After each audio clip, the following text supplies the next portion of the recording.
Alright, we're here today to talk about the Yamaha TT-R125. This has been one of Yamaha's most popular bikes over the years, so we thought we'd fill you in on a couple of BBR products that we make for it.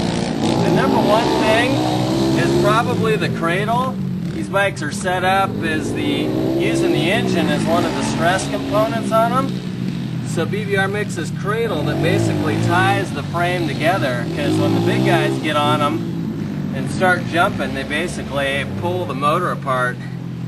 We've seen a bunch of these things where they break the engine mounts off of them, so that's probably the number one thing you want to do to them.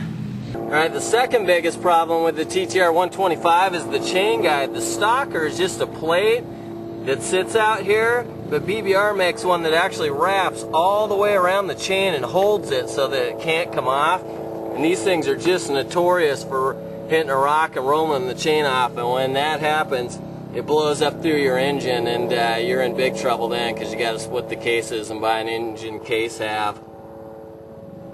The bikes are set up kind of low and short, so they're great in the woods. They're just a blast to ride.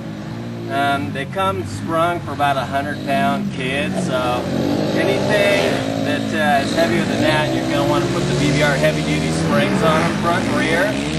We also make this triple clamp that kind of pulls the bars up, makes them adult-friendly for everybody that's over 4 feet tall.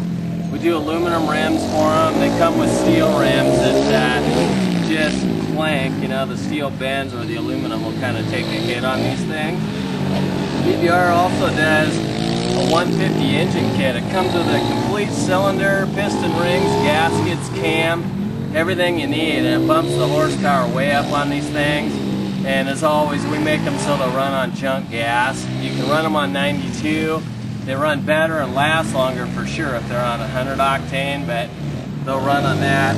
Stock carbs are okay on these things, but if you're running the big bore kit, you're going to want to switch to the 26mm carb. And on a 70-degree day like this, we'll run the 110 main jet in them that the BBR carb comes with. And if you're running the stock carb, they have a 105 jet in them. So if you're running that with a big bore kit, we'll step that up to a 110, 112 at the most. If it's really cold out, you're going to want to go with a bigger main jet. The biggest we ever run is like a 115, 117 in these if it's cold weather. And if it's just smoking hot and you're running 100 plus octane, then we'll go all the way down to like a 100 main jet. As far as making these things quiet, they're pretty quiet stock. If you put the BBR pipe on them, which totally wakes them up, the stock pipe has a tiny header. You can insert the BBR quiet cord just by taking the end cap off of these things. It's just like 5 volts, pop the end cap off, and it puts a little cone in there that quiets them down if you're riding in a neighborhood like we do all the time. If you do run the quiet core, then you're going to want to lean the jetting out just a little bit. Usually we'll move the clip up on the needle, dropping the needle down into the carb to lean it out, just because you're choking the bike off a little bit. That's kind of the highlights of the TT-R. This is one of Yamaha's best sellers ever, just because it's so reliable and so fun. The bike's relatively slow, but that's what makes it handle so good. We hammer on them day and night in the backyard, and the things are just a blast. BBR also makes a shifter for these things that eliminates that linkage that seems to wear out the first time you ride them in mud, so that's a good upgrade also. If you have the chance to choose between the electric start TT-R and the kickstart model, the electric start actually comes with an aluminum swing arm and a reservoir shock that has clickers on it.